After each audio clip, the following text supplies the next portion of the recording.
Assalamualaikum warahmatullahi wabarakatuh. Di video ini, saya akan memenuhi sebuah tugas yang diberikan dari dosen mata kuliah Formulasi Teknologi Sediaan Steril, yaitu yang akan membahas topik sediaan parenteral.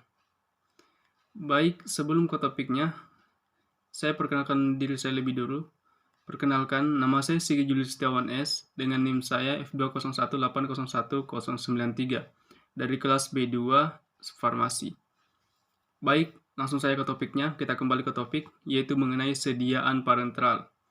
Langsung saja, sediaan parenteral ini adalah sebuah sediaan yang digunakan tanpa melalui mulut, atau dapat dikatakan sebagai obat yang dimasukkan ke dalam tubuh selain dari melalui saluran cerna, atau langsung ke pembuluh darahnya, sehingga memperoleh efek yang lebih cepat dan langsung sampai pada sasarannya.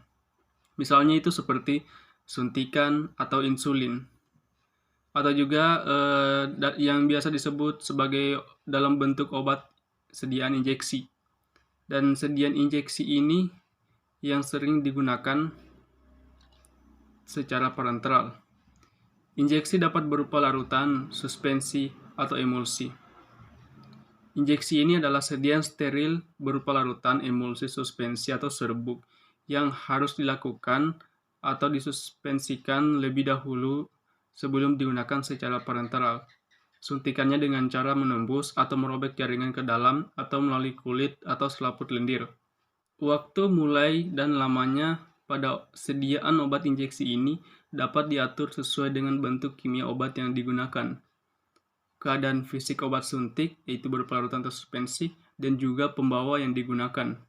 Menurut definisi dari sebuah farmakope, sediaan steril ini yang digunakan secara parenteral, yaitu berupa sediaan injeksi, digolongkan menjadi 5 jenis yang berbeda, yaitu yang pertama, obat, larutan, atau emulsi yang digunakan untuk injeksi ditandai dengan nama injeksi, contohnya itu injeksi insulin. Yang kedua, sediaan padat kering atau cairan pekat yang mengandung dapar, pengencer, atau bahan tambahan lain, contohnya itu seperti obat sodium steril. Yang ketiga, sediaan seperti tertera pada nomor 2 tadi, yaitu padat kering atau cairan pekat yang mengandung satu atau lebih dapar. Dia mengandung satu atau lebih dapar maksudnya. Contohnya dia itu metisilin sodium untuk injeksi. Yang keempat, sediaan berupa suspensi serbuk dalam medium cair yang sesuai dan tidak disuntikan secara intravena atau ke dalam saluran spinal. Contohnya dia ini obatnya itu kortison suspensi steril. Yang terakhir yang kelima, yaitu sediaan padat kering dengan bahan pembawa yang sesuai membentuk larutan yang memenuhi semua persyaratan untuk suspensi steril setelah penambahan pembawa yang sesuai. Keuntungan dan kelemahan dari sediaan parenteral ini pun ada, yaitu yang pertama, kita bahas dulu kelemahan dari sediaan parenteral ini. Yang pertama, pemberian sediaan parenteral harus dilakukan oleh personal yang terlatih dan membutuhkan waktu pemberian yang lebih lama. Yang kedua, pemberian obat secara parenteral sangat berkaitan dengan ketentuan prosedur aseptik, rasa nyeri pada lokasi penyuntikan yang tidak selalu dapat dihindari. Selanjutnya, bila obat telah diberikan secara parenteral, dia suka sekali untuk menghilangkan atau merubah efek fisiologis karena obatnya telah berada dalam sirkulasi sistemik tersebut. Dan juga harganya dia relatif lebih mahal karena persyaratan manufaktur dan pengemasannya. Selanjutnya, masalah lainnya dia itu dapat timbul pada pemberian obat secara parenteral dan interaksi obatnya secara parenteral seperti septisema, infeksi jamur, dan inkompatibilitas. Terakhir, persyaratan sediaan parenteral dia itu tentang sterilitas, bebas dari partikulat, bebas dari pirogen, dan stabilitas parenteral harus oleh semua personel yang terlihat. Keuntungan dari sediaan parenteral yaitu pertama, efek obatnya itu dapat diramalkan dengan pasti. Bioavailabilitasnya sempurna atau dia hampir sempurna. Kerusakan obat dalam traktus gastrointestinal tersebut dia dapat dihindarkan.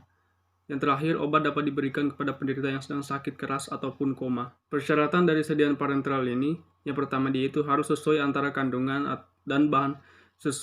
kandungan bahan obat yang ada dalam sediaan dengan pernyataan tertulis pada etiketnya.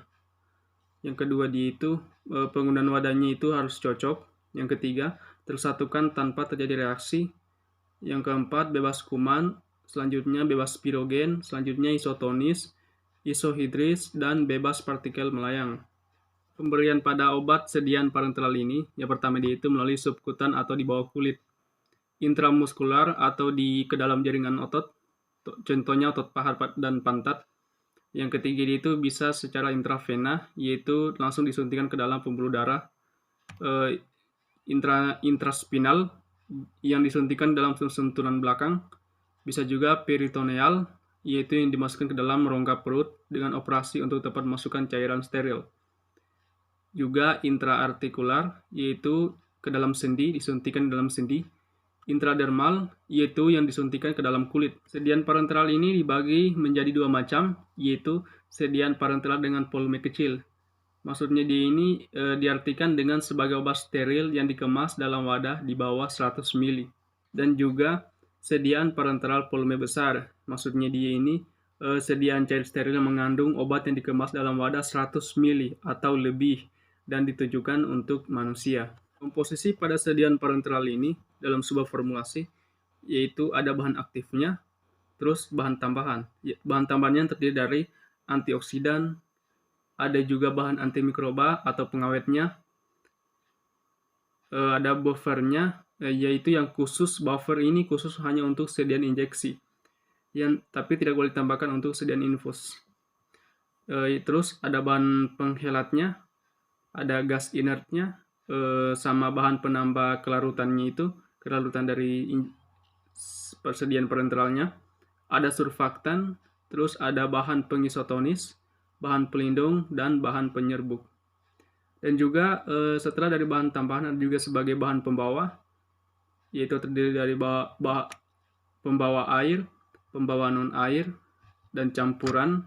Dan faktor fisikokimia pembuatan sediaan parenteral pun ada, yaitu yang pertama kelarutannya, yang kedua pH-nya. pH-nya ini harus diperhatikan mengingat pH yang tidak tepat dapat berpengaruh pada darah, kestabilan obat, dan berpengaruh pada wadah, terutama pada wadah gelas, plastik, dan tutup karetnya. pH darah ini normal 7,35 sampai 7,45, sehingga bila sediaan parenteral volume besar mempunyai pH di luar batas dapat menyebabkan masalah pada tubuh. Yang ketiga, faktor fisikokimianya itu pembawanya, yaitu yang umumnya digunakan pembawa air.